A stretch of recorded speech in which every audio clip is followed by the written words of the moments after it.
Assalamualaikum warahmatullahi wabarakatuh. Salam sejahtera bagi kita semua. Perkenalkan, saya Dani Mardiati dari Pusat Studi Geoheritage dan Geopark UPN Veteran Yogyakarta. Hari ini akan memaparkan terkait dengan overview komponen abiotik geosite Batu Gamping Eosen. Nah, ini kurang lebih outline pada hari ini.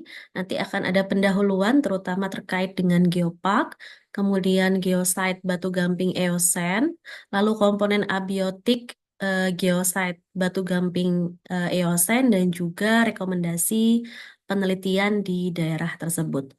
Nah, ini eh, pendahuluan ya, bahwa Jogja ini sebetulnya mempunyai geopark. Nah, apa itu geopark? Geopark adalah wilayah geografis ya. Jadi sebuah wilayah bisa tunggal atau bisa gabungan dari beberapa wilayah di mana situs geologi dan bentang alamnya yang bernilai dikelola secara holistik ya. Tujuannya untuk apa? Untuk perlindungan, pendidikan, dan juga pembangunan kawasan secara berkelanjutan. Nah, ini 4 syarat yang harus ada dalam membangun geopark ya. Jadi harus ada warisan bumi atau geoheritage, kemudian lembaga pengelolanya, visibilitas dan juga jaringan geopark. Di sebelah kiri ini adalah peta geologi. Ya, peta geologi di mana warna-warna ini menunjukkan eh, jenis litologi yang berbeda. Contohnya misalkan yang berwarna biru ini adalah batu gamping gitu ya. Kemudian yang warna abu-abu ini adalah endapan gitu ya. Jadi masing-masing warna ini mempunyai litologi yang berbeda. Nah, dari peta geologi ini kita bisa melihat bagaimana keragaman geologi atau geodiversity yang ada di Yogyakarta dan sekitarnya ya. Nah, apa itu geodiversity atau keragaman geologi ya? Jadi, geodiversity itu tuh keragaman komponen geologi yang ada di suatu daerah ya, di mana keberadaan, penyebaran, dan keadaannya dapat mencerminkan proses evolusi bumi di daerah tersebut. Contohnya, mineral, kemudian batuan, fosil, struktur geologi, dan bentang alam serta proses yang menyertainya. Nah, kemudian ada istilah lain yang namanya geoheritage atau warisan geologi. Tadi kan geodiversity ya, keragamannya. Jadi, misalkan di tempat adik-adik ada, oh batu ini ternyata strukturnya seperti bantal, oh lava bantal misalkan gitu ya. Kemudian di tempat lain ditemukan misalkan ada breksi gitu ya, contohnya tebing breksi gitu. Nah, itu adalah keragaman geologi gitu. Jadi, apa bedanya dengan geoheritage? Jadi, geoheritage adalah sebetulnya geodiversity yang memiliki nilai tinggi ya, yang perlu dilindungi dan juga diwariskan kepada generasi berikutnya. Jadi tidak semua geodiversity bisa menjadi geoheritage. Jadi harus yang memiliki nilai tinggi. Kemudian nilai yang dimaksud itu apa? Ada nilai ilmiah gitu ya. Apakah dia berperan dalam pendidikan dan pengetahuan dalam memahami sejarah bumi atau tidak? Kemudian estetika ya, persepsi keindahan dari komponen geologi di suatu daerah. Lalu nilai budaya dan yang terakhir nilai wisata ya, apakah bisa dimanfaatkan menjadi objek wisata yang berbasis geologi atau tidak. Nah, ini kurang lebih untuk perbedaannya ditunjukkan oleh diagram ini ya. Jadi ada kalau ada objek berupa bentang alam, batuan, mineral, fosil, struktur geologi ataupun proses geologi ya, baik individu maupun multi objek. em, jadi ketika dia misalkan tidak memerlukan accessibility, amenity dan juga attraction ya, dan juga value, maka ini masih dianggap sebagai keragaman geologi. Tapi kalau punya accessibility, amenity, dan attraction bisa diusulkan menjadi geoheritage dan nantinya akan ditetapkan menjadi geoheritage. Nah, untuk menjadi geopark harus disertai juga dengan ini adanya biodiversity dan culture diversity di lokasi tersebut ya selain geoheritage tadi. Lalu ini adalah pemeringkatan warisan geologi ya dari lokal, nasional, dan juga internasional. Kalau yang lokal, warisan geologi merupakan contoh umum dan tidak mewakili kerangka geologi. Kemudian kalau nasional, dia merupakan contoh bagus ya atau umum dan dapat menggambarkan fitur atau proses terkait kerangka geologi. Kalau internasional, dia merupakan contoh terbaik ya. Jadi kalau ada batu ada yang terbaik yang bisa menggambarkan fitur atau proses terkait dengan kerangka geologi satu-satunya gitu ya, maka dia bisa masuk ke internasional. Kemudian yang lain, untuk yang lokal, lokasi warisan disebutkan dalam laporan tidak terbit terkait kerangka geologi.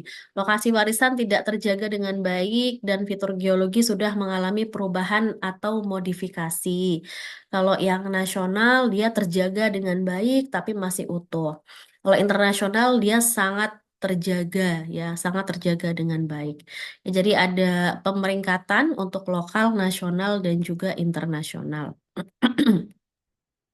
Nah, ini untuk status existing Geopark Jogja telah ditetapkan sebagai Geopark Nasional tanggal 7 Mei tahun 2025 ya. Ini maskotnya ya, Dijo. Kemudian ini beberapa informasi umum ya. Untuk nama geoparknya adalah Geopark Jogja. Kemudian Dijo tadi Adiloka Jogja ya. Dan Geopark Jogja ini berada di wilayah daerah istimewa Yogyakarta termasuk Kabupaten Kulon Progo, Kabupaten Sleman, Kabupaten Bantul, dan juga Kota Yogyakarta dengan luas total kawasannya 1,6 sekian ya kilometer persegi. Maaf, 1.696 sekian kilometer persegi.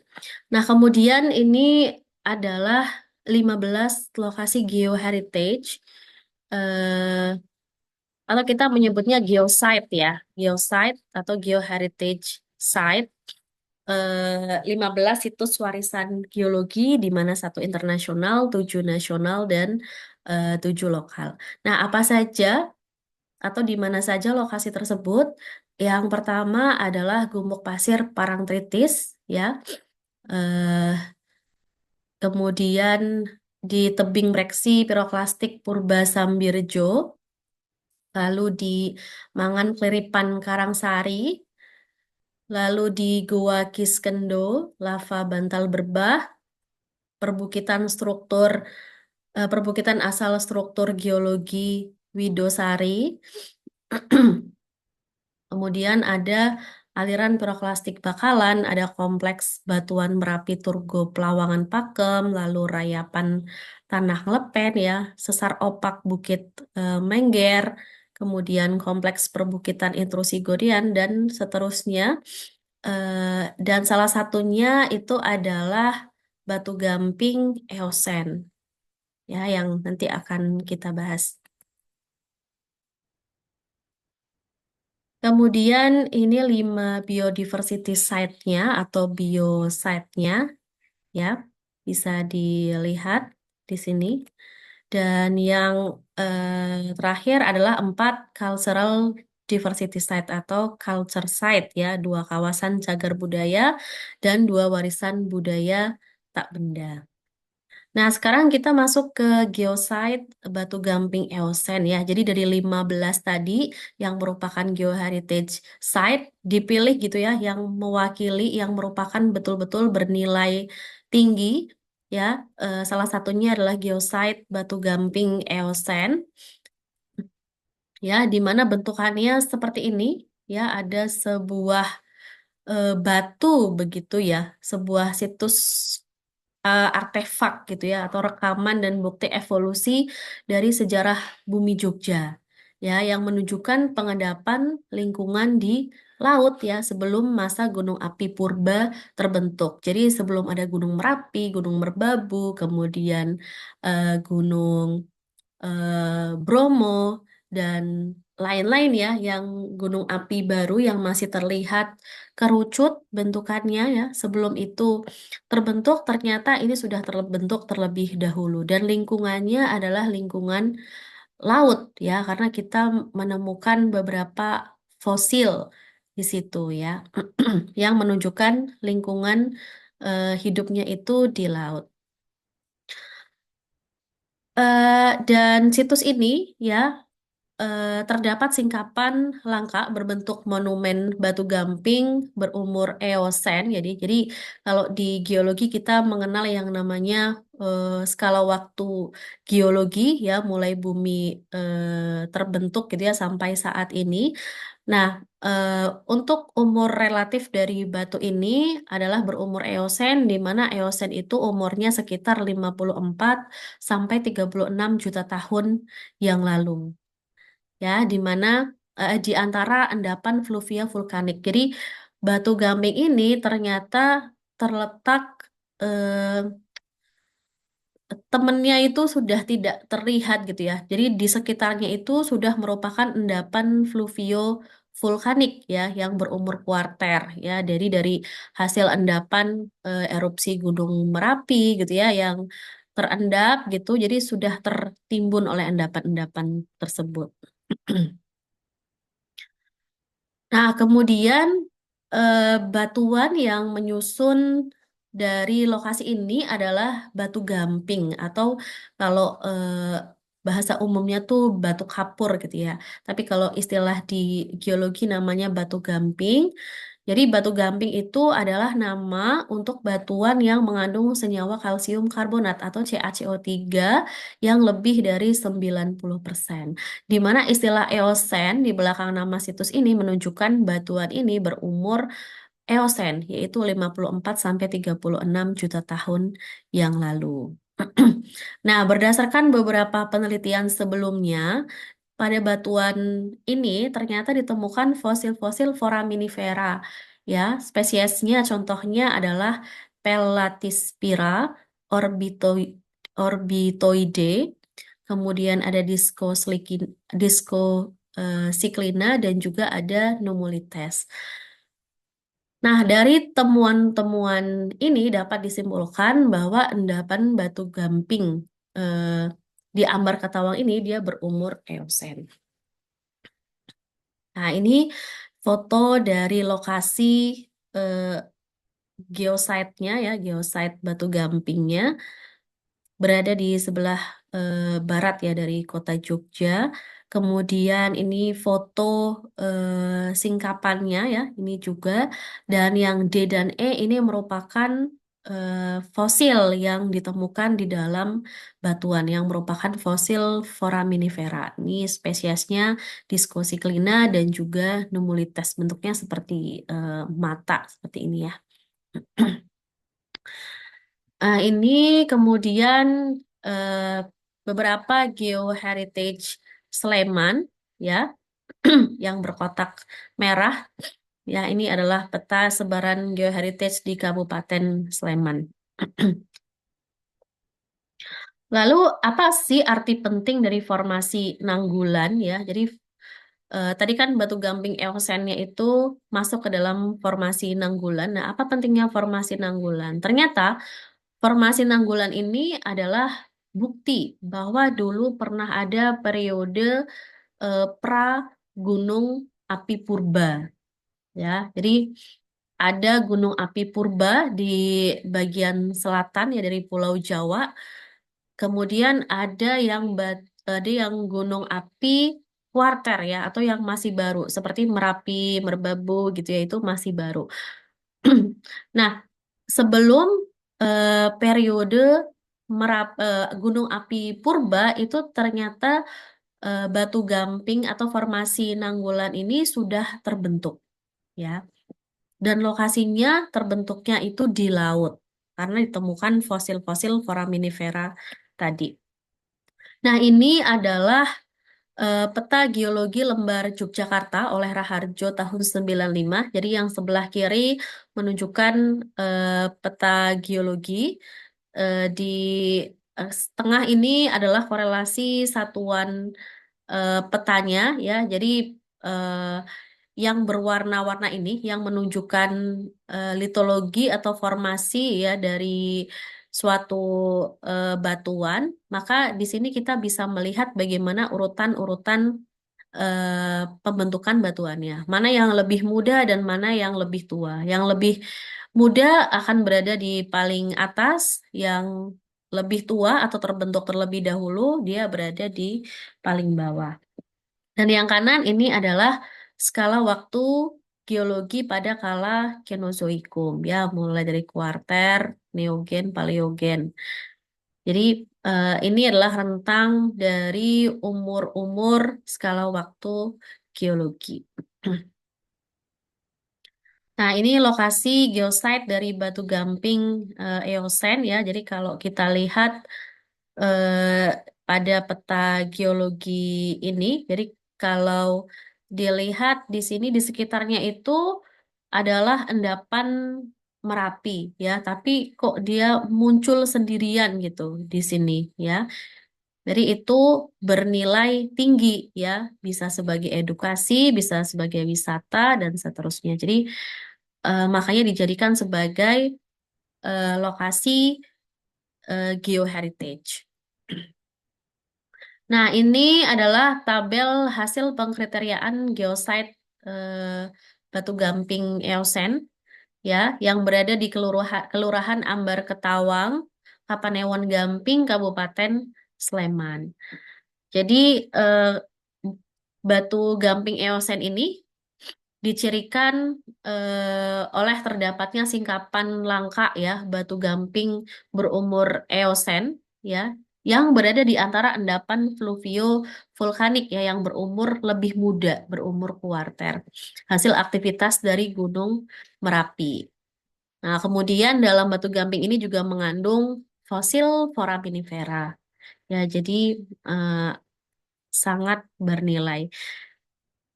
Ini adalah summary dari coring ya atau hasil kita mengambil sampel dengan mengambil core ya atau batuan inti ke dalam ke bawah ke bawah tanah gitu ya, ke bawah permukaan sehingga didapatkan ada eh, batu gamping ya yang ternyata ini tadi sama ya hasil penelitiannya ditemukan adanya eh, fosil berupa foraminifera yang menunjukkan bahwa oh ternyata lokasi ini terendapkan di lingkungan laut ya. Lalu ini adalah pengaruh daerah sumber, kemudian besar butir atau klastika, bentuk butir, dan juga lingkungan pengendapan pada pembentukan batuan sedimen. Jadi batuan di alam itu jenisnya ada batuan beku, batuan sedimen, dan juga batuan metamorf ya. Nah, untuk batuan sedimen itu terbentuk eh, akibat dari sedimentasi dari klastika-klastika atau pecahan batuan yang sudah ada sebelumnya, kemudian tertransport, begitu ya, tertransport dan dia mengendapkan di suatu tempat. Nah, kita dapat melakukan interpretasi apakah batuan tersebut dekat dengan sumber atau jauh dari sumber. Dengan apa? Dengan cara melihat ukuran butiran, kemudian bentuk butiran, pemilahan, dan juga komposisi. Kalau ukuran butirannya besar-besar gitu ya, seperti ini, maka dia relatif dekat dengan sumber. Ini sumbernya mountain ini ya. Karena tererosi, maka dia pecah-pecah ya. Dia bisa bentuknya besar-besar seperti ini. Kalau jauh dari sumber, dia akan semakin mengecil ya. Lalu bentuk butiran kalau masih dekat dengan sumber menyudut. Ya, bentuknya lancip-lancip seperti ini. Semakin jauh dari sumber, maka dia akan membundar karena ketika dia mengalami transportasi, maka akan terjadi friksi-friksi ya, baik antar fragmen atau eh, antar butiran yang saling tertransport atau dengan dasar lembahnya atau dasar sungainya yang menjadi tempat dia untuk tertransport. Maka semakin jauh akan semakin membundar. Lalu pemilahan ya, untuk yang dekat dengan sumber dia akan terpilah buruk. Maksudnya yang ada yang besar sekali, ada yang kecil gitu. Tapi kalau untuk yang jauh dari sumber dia akan lebih terpilah baik ya. Jadi relatif seragam gitu ukurannya. Lalu secara komposisi yang dekat dengan sumber kayak butiran mineral mafic dan feldspar. Sedangkan yang jauh dari sumber dia kayak butiran mineral kuarsa dan juga lempung. Di mana kuarsa ini sebetulnya adalah mineral yang paling resisten sehingga mau dekat dengan sumber atau jauh dari sumber dia masih bisa bertahan ya dari proses erosi ataupun pelapukan, proses eksogen yang ada di permukaan bumi.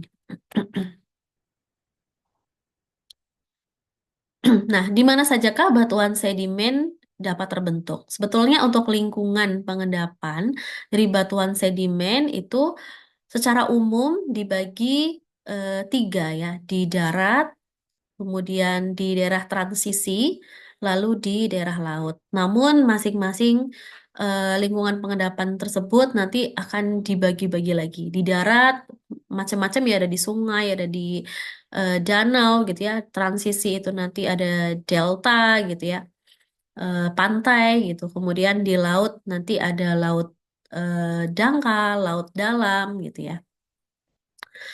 Nah, batuan sedimen klastik itu apa? Yaitu adalah batuan sedimen yang butiran atau klastikanya berasal dari sumber. Ya, contoh batu pasir, konglomerat, breksi gitu ya, itu adalah batuan sedimen klastik. Jadi, klastika-klastika atau pecahan batuan sebelumnya yang sudah ada, kemudian mengendap dan membentuk menjadi batu. Nah, itu adalah sedimen klastik. Artinya dia sudah tertransport dari lokasi yang sebelumnya ke lokasi yang sekarang. Lalu ada batuan sedimen vulkanik dan piroklastik yang materialnya berasal dari aktivitas gunung api. Ya, contohnya breksi vulkanik gitu ya. Jadi sumbernya berasal dari material hasil letusan gunung api. Itu sedimen vulkanik dan piroklastik. Kemudian kalau batuan sedimen non-klastik, contohnya ini adalah batu gamping. Ya, jadi batuan sedimen yang materialnya terbentuk in situ, tidak berasal dari luar atau sumber. Contohnya batu gamping. Tapi batu gamping sendiri ada yang non-klastik, ada yang klastik gitu ya. Kalau yang non-plastik, contohnya adalah batu gamping terumbu, ya, di mana terumbu itu tumbuh dan mati di situ sehingga nanti jika sudah membatu maka akan menjadi batu gamping ya, batu gamping terumbu atau batu gamping non-plastik. Tapi ketika dia tererosi, pecah gitu ya, pecahan-pecahan dari terumbu tersebut terbawa ke tempat lain, kemudian terendapkan dan menjadi batu, maka itu adalah batu gamping klastik ya. Jadi batu gamping ada dua, batu gamping non klastik dan batu gamping klastik. Kalau yang klastik dia biasanya berlapis ya. Nah, ini em, adalah peta sebaran fasies ya, atau jenis batu gamping di daerah Wonosari. Jadi kalau batu gamping itu di peta geologi ya, kita memberinya warna biru. Birunya bermacam-macam ya kalau batu gampingnya berbeda. Nah, kemudian ini adalah penelitian dari Indra Novian ya di UGM. Jadi outcrop dari planktonic Paxton sampai Waxstone facies ya di Wanagama ini dan juga Kepek, daerah Kepek ya. Jadi eh, Paxton Waxstone ini tuh adalah salah satu jenis ya dari batu gamping berdasarkan dari ukurannya, kemudian komposisinya dan juga bentuknya ya, bentuk dari fragmen-fragmennya. Kemudian ini adalah photographic section ini ya. Jadi kita melihatnya di bawah mikroskop ya. Jadi kita bisa melihat fosil-fosil apa saja yang berada di suatu batuan. Oke. Nah, kemudian ini adalah lingkungan pengendapan dari batuan karbonat ya atau batu gamping. Di sini eh, terlihat adanya beberapa zona ya, zona 1, zona 2, zona 3, zona 4. Nah, semakin ke kanan itu adalah daratan ya. Kemudian semakin ke kiri itu adalah laut ya. Semakin ke kiri ini adalah laut dalam. Nah, di mana batu gamping itu bisa terbentuk ya. Jadi batu gamping itu terbentuknya harus di tempat yang tenang, kemudian jernih, lalu hangat gitu ya. Dan tidak banyak terganggu, tidak banyak ombaknya. Jadi kondisinya relatif tenang ya. Maka zona 1 dan 2 itu bisa menjadi lokasi terbentuknya batu gamping, terutama di zona ini ya, di platform atau lagun ya. Kemudian ini adalah shallow margin ya, lalu ini upper slope dan shallow basin ya sudah mulai ada slope atau lerengnya, kemiringan lerengnya. Lalu ini sudah semakin lerengnya sudah semakin terjal begitu ya slope-nya dan sampai di zona ini, di zona lysocline ya atau CCD ini. Sampai sini masih ada batuan karbonat ya, biasanya klastika-klastika di sini. Pecahan-pecahan dari batu gamping atau terumbu yang terbentuk di sini gitu ya. Kemudian dia tertransport. Nah, sampai di sini dia sudah tidak ada batuan karbonat ya, akan terlarut semua di zona CCD ini atau carbonate compensation depth. Nah, kalau kita zoom di bagian platform atau lagunnya ini, maka akan ada bagian-bagian seperti ini di area shelf, kemudian ada area slope dan juga area basin. Di area shelf-nya ini bisa terbentuk yang namanya ini, ada peri-platform, ya, ada patch reef atau skeletal bank dapat tumbuh di sini ya. Kemudian di sini ada self margin reef ya. Lalu di tengah-tengahnya ini ada back atau interreef ya. Bisa tumbuh batu gamping di sini. Eh, kemudian dari eh, reef yang tumbuh di sini dia bisa tertransport gitu ya. Pecahan-pecahannya bisa tertransport di lereng-lerengnya ini atau di tengah-tengahnya ini. Kemudian di area basin kita punya yang namanya Pinnacle Reef ya. Nah, ke kanan ini sudah open sea ya, udah eh, laut terbuka. Nah, berarti dulu di lokasi Batu Gamping Eosen itu kondisinya adalah laut seperti ini ya. Karena ditemukan fosil-fosil foraminifera yang eh, lingkungan hidupnya itu dulu adalah di laut ya, bukan di darat. Artinya dulu berarti kondisinya tidak seperti sekarang ini ya. Sekarang kan sudah menjadi daratan.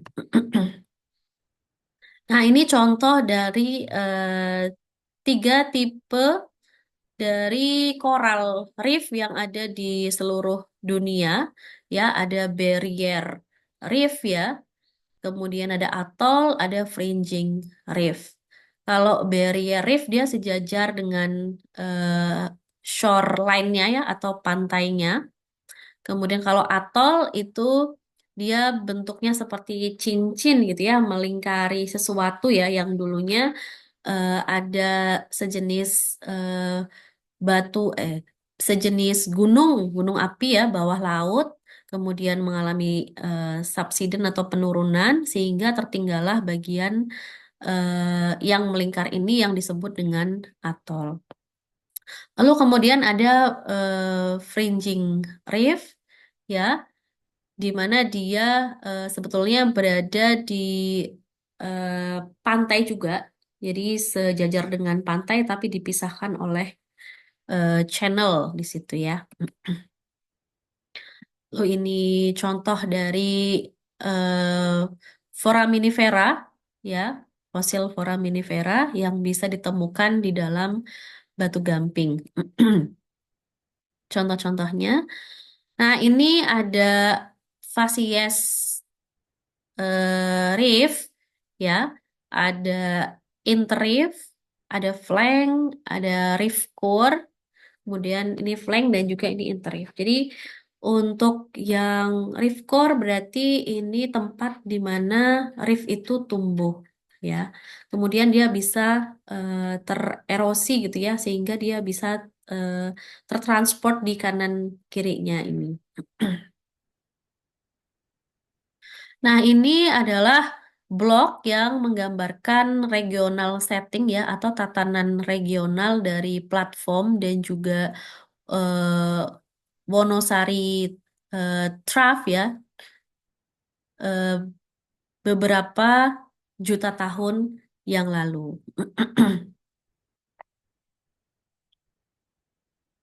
Kemudian ini beberapa contoh nyata di lapangan yang bisa kita temui ya. Adanya batu gamping, batu gampingnya adalah batu gamping reef ya, seperti ini bentuknya. Ini juga.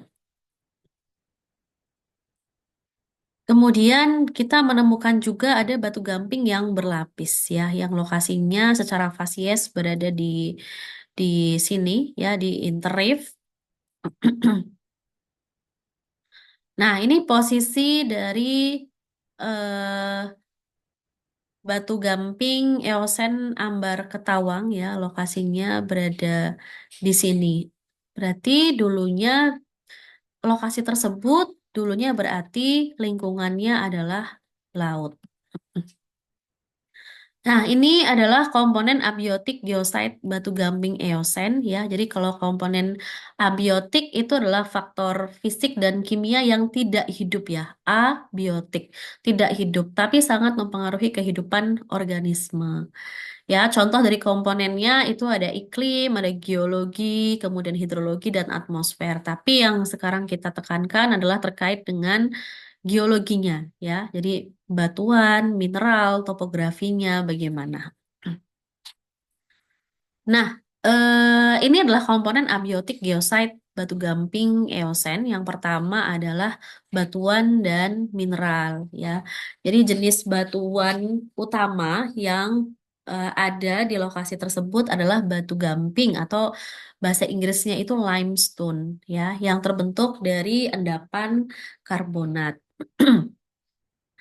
Komposisinya apa? Komposisinya adalah eh, mineral kalsit atau senyawanya rumusnya adalah CaCO3 ya. Jadi mineral mineral kalsit yang eh, menyusun batu gamping tersebut. Kemudian untuk fosil, ini fosilnya ya kalau kita lihat ini contoh saja ya, tapi bukan di Batu Gamping Eosen Ambar Ketawang. Ini salah satu contoh numulites ya yang menjadi komponen abiotik dan juga sebagai penentu umur relatif di suatu lokasi eh, di bumi. Kemudian dari segi geomorfologi atau bentuk lahan dan juga topografi. Jadi eh, bentukan yang sekarang ini sebetulnya adalah merupakan bukit-bukit, bukan bukit ya, sisa hasil pelarutan batuan dan juga kegiatan pertambangan ya, yang terjadi pada waktu lampau. Nah, ini lukisan ya dari Jung Hoon eh, yang menggambarkan lokasi Batu Gamping Eosen Ambar Ketawang ini. Ini foto ya dari Jung Hoon juga. Jadi terlihat memang dulunya di samping kanan kirinya masih masih ada batu gampingnya, tapi ditambang begitu ya.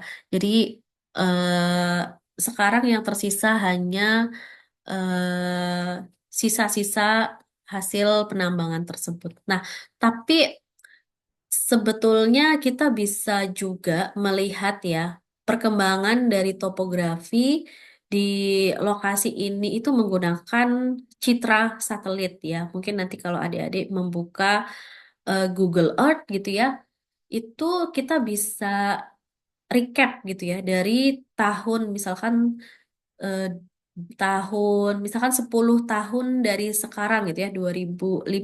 Nah, coba dilihat apakah ada citra yang menggambarkan perubahan dari lokasi ini selama 10 tahun. Nah, itu akan sangat mudah diamati apakah terjadi perubahan atau tidak.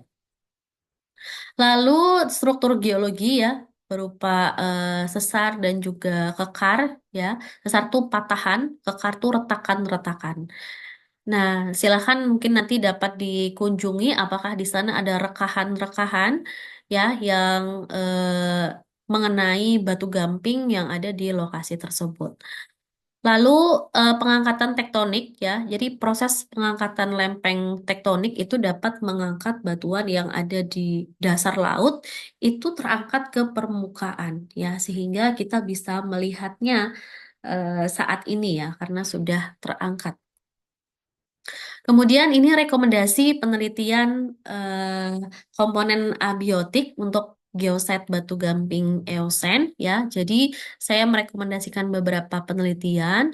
Yang pertama adalah studi komparatif fosil foraminifera ya. Jadi membandingkan jenis-jenis fosil foraminifera yang ditemukan di lapisan batuan Eosen Ambar Ketawang untuk mengetahui perbedaan lingkungan pengendapan ya. Bagaimana kalau di laut dangkal versus laut dalam, apakah fosilnya sama atau tidak? Kemudian yang kedua, karakteristik fisik dan kimia batuan ya. Jadi menganalisis sifat fisiknya, bagaimana porositasnya, permeabilitasnya gitu. Dan juga komposisi kimianya, bagaimana kandungan kalsium karbonatnya, berapa persen gitu ya batu gamping dari berbagai lokasi di Ambar Ketawang gitu ya untuk memprediksi misalkan mungkin tidak harus memprediksi ya. Jadi deskripsi saja menurut saya sudah cukup gitu ya. Lalu hubungan kars dengan sumber air ya. Jadi melakukan pemetaan sederhana gitu ya untuk mengidentifikasi mata air atau sumur di sekitar area geosite ya. Apakah berbeda dengan sumur-sumur yang ada di lokasi atau di tempat lain? Yang keempat adalah dampak pelapukan terhadap bentang alam, ya, mengamati dan mendokumentasikan bentuk-bentuk pelapukan pada batu gamping ini dan juga menganalisis faktor penyebabnya ya, air hujan, keasaman tanah dan lain-lain. Lalu bisa juga terkait dengan pemanfaatan batu gamping tradisional dan modern, ya, meneliti bagaimana masyarakat lokal memanfaatkan batu gamping sebagai bangunan tradisional gitu ya, misalkan situs purbakala dan membandingkannya dengan penggunaan modern. Lalu yang keenam adalah studi potensi geowisata edukatif ya, mengembangkan konsep tur edukasi di geosite Amber Ketawang ini lengkap dengan peta sederhana, geotrail gitu ya, dan informasi ringkas gitu ya terkait dengan lokasi ini. Lalu batuan dan cerita rakyat ya, jadi mengumpulkan cerita rakyat, legenda atau sejarah lokal yang berhubungan dengan bukit-bukit Batu Gamping ini. Satu lagi mungkin saya saran terkait dengan analisis citra gitu ya, citra satelit terutama nanti adik-adik coba buka apa Google Earth gitu ya, Google Earth diamati di lokasi tersebut apakah terjadi perubahan topografi atau bentuk ya secara signifikan atau tidak. Baik, terima kasih. Itu saja yang dapat saya sampaikan. Silahkan jika ada pertanyaan mungkin nanti dapat kita berdiskusi ya atau kirim email juga boleh. ke dani.mardiati@upnyk.ac.id. Terima kasih atas perhatiannya. Wassalamualaikum warahmatullahi wabarakatuh.